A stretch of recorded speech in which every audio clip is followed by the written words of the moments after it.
हरे कृष्ण. श्रीमद भगवद गीता जशी आहे तशी, अध्याय 9. अध्यायाचं नाव आहे राजविद्या राजगुह्य योग. आपण 18व्या श्लोकाचं तात्पर्य 11व्या ओळीपासून पुढे वाचायला सुरू करत आहोत. त्याआधी श्रील प्रभुपादांना प्रार्थना करूया. हे श्रील प्रभुपाद, आम्ही भगवद्गीता हा ग्रंथ वाचून समजून घेण्याचा प्रयत्न करीत आहोत. त्यासाठी आम्हाला आशीर्वाद द्या. धन्यवाद प्रभुपाद. तर देवतांची उपासना करणे म्हणजे भगवान श्रीकृष्णांची अप्रत्यक्ष आराधना करणे आहे.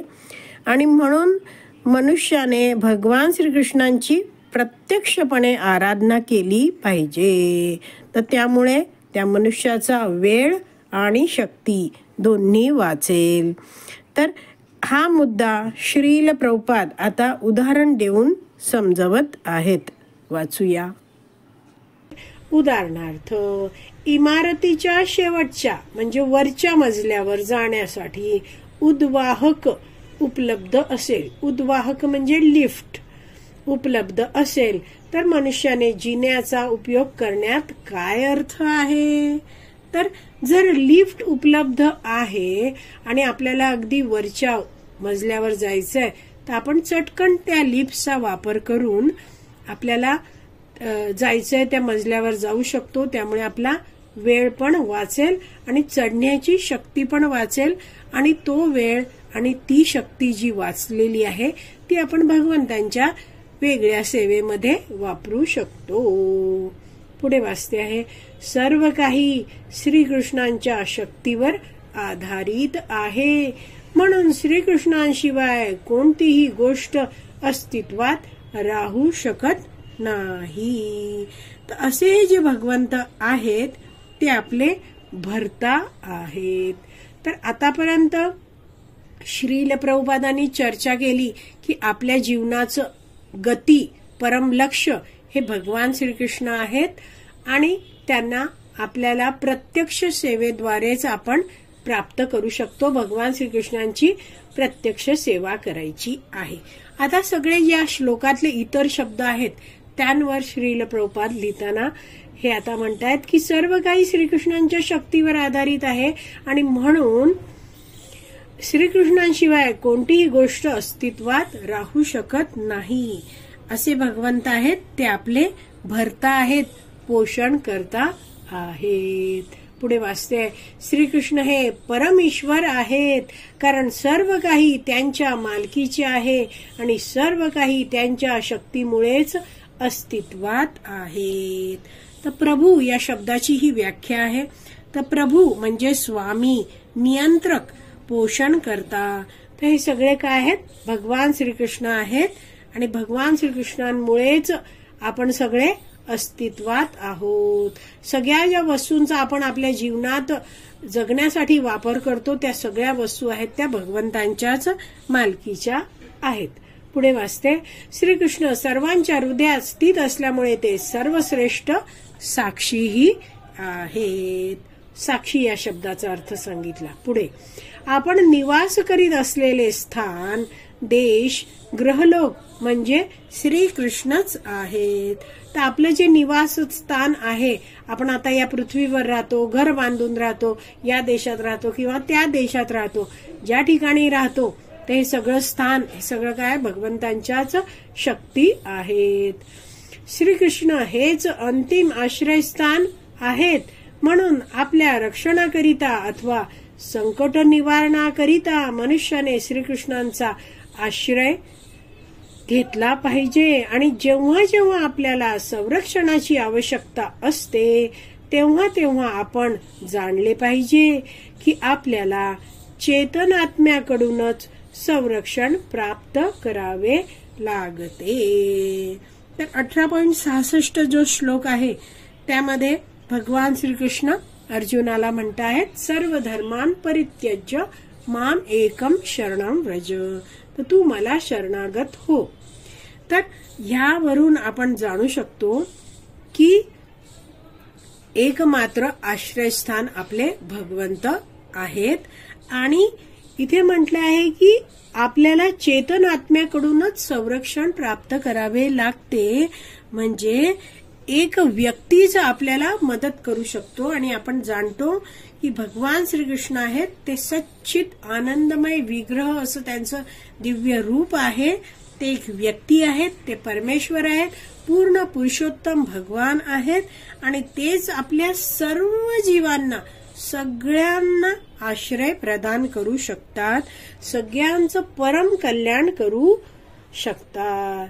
तर आपण साठवलेलं जे धन आहे, आपलं घर आहे, आपले जे नातेवाईक आहेत, ते कुणीच आपल्या जीवनाच्या अंतकाळी आपल्याला मृत्यूपासून वाचवू शकत नाहीत.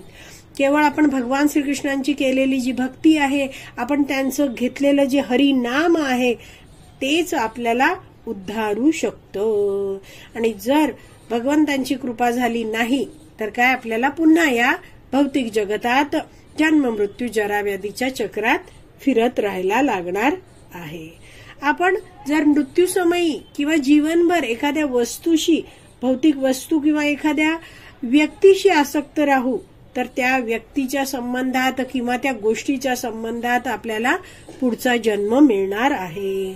जसं श्रील प्रभुपाद एकदा आपल्या शिष्यांबरोबर अमेरिकेत सकाळचा जो मॉर्निंग वॉक आहे, सकाळचं भ्रमण ते करायला चालले होते आणि एका कॉलनीच्या बाजूच्या रस्त्याने जाताना एक बंगला होता आणि त्याच्या जवळ त्या बंगल्याच्या बागेतलं झाड आहे ते पूर्णपणे त्या बंगल्यावर असं वाकलेलं होतं.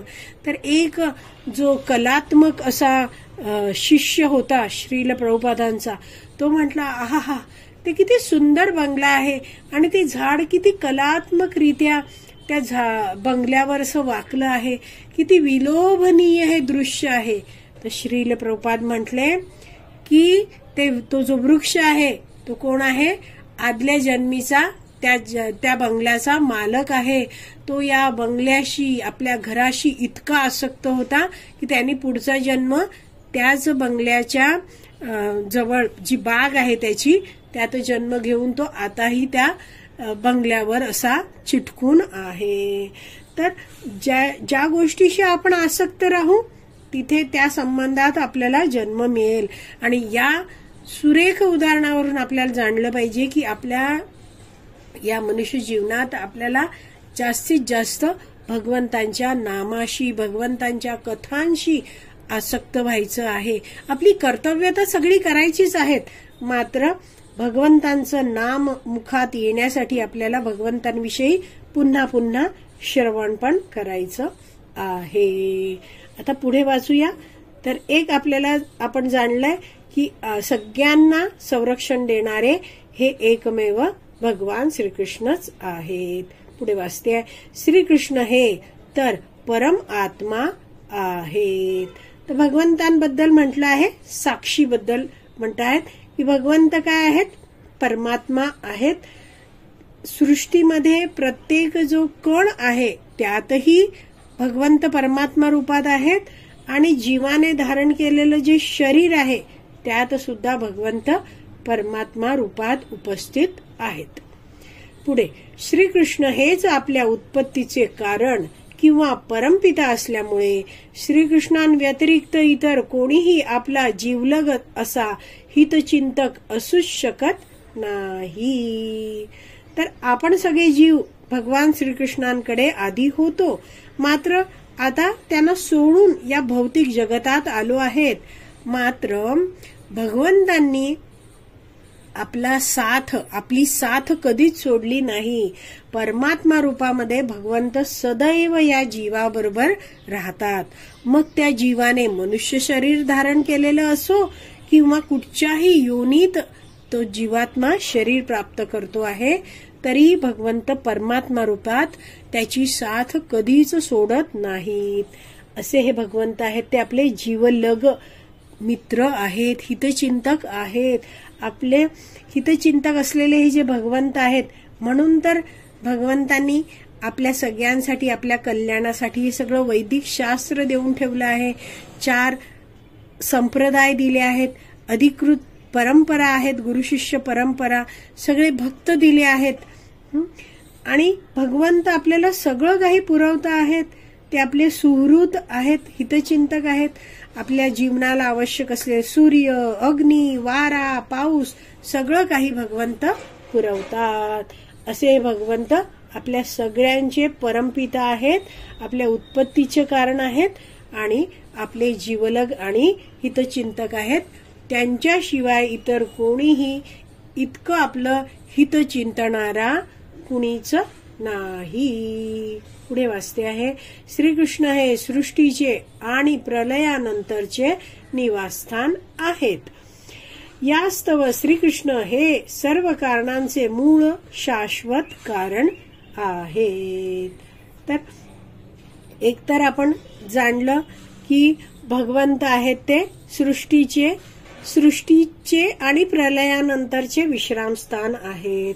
तर जसं आपण ब्रह्मांडामध्ये बघतो, जी आधी पण चर्चा केली होती की ब्रह्माजींचा दिवस पूर्ण झाला आहे तेव्हा प्रलय होतो आणि सगळे जीव आहेत ते भौतिक शरीर त्यागतात आणि ब्रह्माजींबरोबर गर्भोदकशाही विष्णूंच्या पोटामध्ये विश्राम करतात. तर असे हे जे भगवंत आहेत ते काय आहेत, निधानम म्हणजे विश्रांती स्थान आहेत. तर आणखीन इथे पुढे आणखीन वाचलं आपण की यास्तव श्रीकृष्ण हे सर्व कारणांचे मूळ शाश्वत कारण आहेत. हे म्हटलंय बीजम अव्ययम बद्दल म्हटलं आहे की असे भगवंत बीज आहेत, ते त्यांच्यापासून सगळं उत्पन्न होतं. मात्र झाडाचं बीज जसं नष्ट होतं तसे भगवंत नष्ट होत नाहीत. भगवंत अव्यय आहेत, अविनाशी आहेत. तर आणखीन एक हितचिंतकाबद्दल एक वैष्णवाचार्य सांगतात की आपण जेव्हा आपल्या मित्रमंडळींमध्ये, नातेवाईकांमध्ये जर मरणाबद्दल विचार आपले मांडायला लागलो की मरण हे कसं आहे, तर अनेकदा आपल्याला या नातेवाईक मित्रांकडून विरोध होतो. मरणाबद्दल बोलायचं नाही, असं अभद्र काही बोलू नका असं म्हटलं जातं. तर ते काही आपले हितचिंतक नाही आहेत. त्यांना आपली जशी भगवान श्रीकृष्णांना आपली चिंता आहे तेवढी ते आपल्या नातेवाईक मित्रांना नाहीये. का? कारण आपण जाणतो, इथे भगवद्गीतेत पण आपण बघतो, भगवंत मृत्यूबद्दल आपल्याला स्पष्टपणे मार्गदर्शन करत आहेत आणि असा मृत्यू येतो तर काय केलं पाहिजे, काय नाही केलं पाहिजे, भगवंतांचं स्मरण करायला पाहिजे, हे सगळं आपल्याला वैदिक शास्त्रात माहिती सगळी भगवंतांद्वारे, भगवंतांच्या भक्तांद्वारे दिली जाते. आणि त्यामुळे आपण जाणलं पाहिजे की आपले खरे हितचिंतक कोण आहेत, भगवान श्रीकृष्णच आहेत. तर अशा रीतीने हा 18वा श्लोक आहे तो आपला वाचून पूर्ण झाला आहे. आज इथेच विराम देऊया. श्रीमद भगवद गीता की जय. श्रील प्रभुपाद की जय. हरी बोल.